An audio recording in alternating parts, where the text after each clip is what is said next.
Neseniai taip vadinama Baltarusijos opozicija pristatė naujus savo pasus ir siekia, kad juos pripažintų ir Lietuvos valdžia.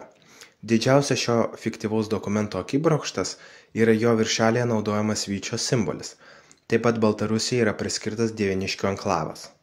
Daug kas pagalvos, kad gal tai tik tai nesusipratimas, arba kad gal viskas gerai, kad Baltarusiai tapatinasi su Lietuvos didžiosios kunigaikštystės istorija. Tačiau jie tapatinasi netinkamai. Litvinizmo teorija teigia, kad Lietuvą ir Lietuvos didžiąją kunigaikštystę sukūrė slavų gentis ir kad tai buvo stačiatikiška Baltarusių valstybė. Kaip įrodymas tam naudojama senoji rašytinė slavų kalba, kuri tuo metu buvo naudojama Lietuvos didžiosios kunigaikštystės rašytiniuose dokumentuose. Klausimas, kas sukūrė šią teoriją? Ją sukūrė carinės Rusijos valdininkai, tuo pateisindami dabartinės Ukrainos, Baltarusijos ir Lietuvos okupaciją. Kadangi jeigu LDK buvo Baltarusų stačiatikių valstybė, reiškia ji buvo orientuota į rytus ir todėl priklausomas Rusijos imperija atrodo logiškas ir natūralus.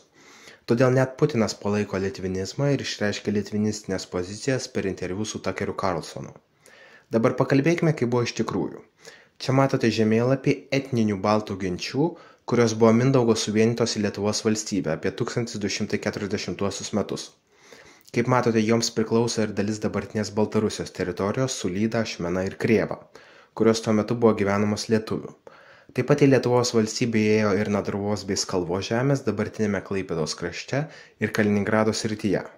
Šiaurėje Livonijos ordinas jau buvo užkariavęs Kuršius ir Žiemgalius, nors jie ateityje dar sukils.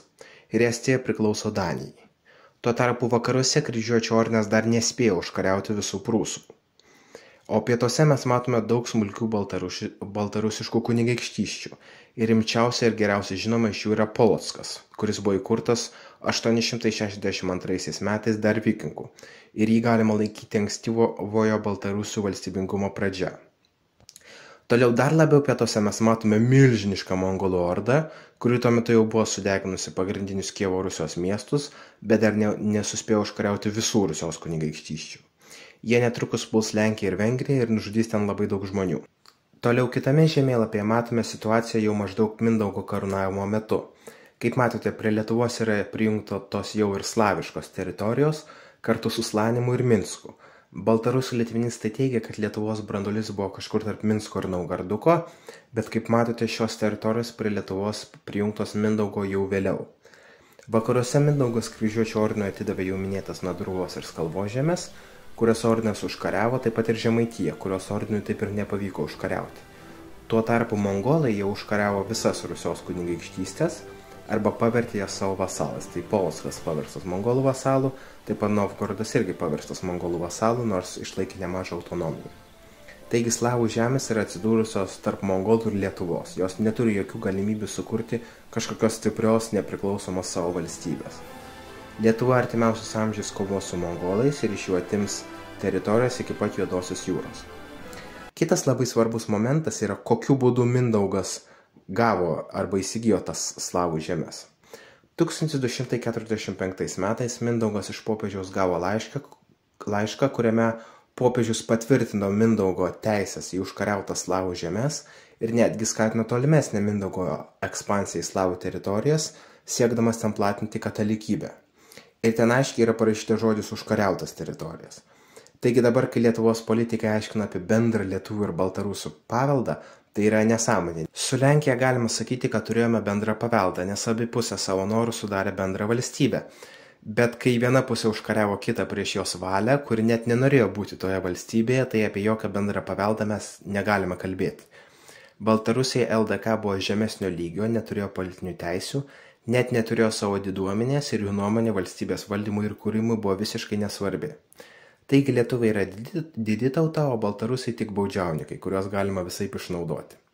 Tačiau litvinizmas taip pat kelia grėsmę ir politinių lygmenių, nes pirmieji Baltarusijos vadovai net nepripažino Lietuvos sienos, nes jie manė, kad Vilnius turi priklausyti Baltarusijai, o sienos sutartis buvo pasirašyta tik su dabartiniu diktatoriumi Aleksandru Lukašenka. Kas buvo aišku klaida, nes mes niekada neturėtume pripažinti dabartinės sienos su Baltarusija, nes mes 1920 metų taikos sutartyje su Sovietų Rusija netokią sieną sutarėme ir ta pati sutartis galioja ir sovietiniai Baltarusijai. Tuo tarpu didžiai daliai baltarusių litvinizmas nėra nei įdomus, nei patrauklus ir todėl jie 1995 m. referendume balsavo iš esmės už litvinistinio herbo ir vėliavos atsisakymą, rusų kalbos padarymą valstybinė ir iš esmės diktatūrinių galių suteikimą amžinajam prezidentui Aleksandrui Lukašenkai. Iš dalies todėl taip lengvai Lukašenkos sovietinė tapatybė ir prilipo Baltarusijai, nes litvinizmas neišsilaikė ir niekas jokios geresnės alternatyvos tam nepasiūlė.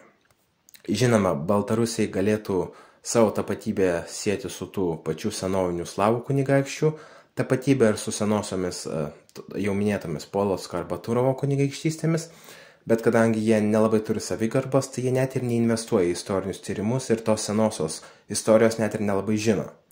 Todėl Baltarusijos opozicija neturi jokios nei istorinės, nei moralinės teisės naudoti jokių lietuviškų simbolių ir jokių jų variantų. Ir geras klausimas, kam apskritai tokia opozicija čia mums reikalinga, nes pačiai Baltarusijai jokios įtakos neturi, o problemas kelia tik tai mums. Ačiū žiūrėjusiems, iki kito karto.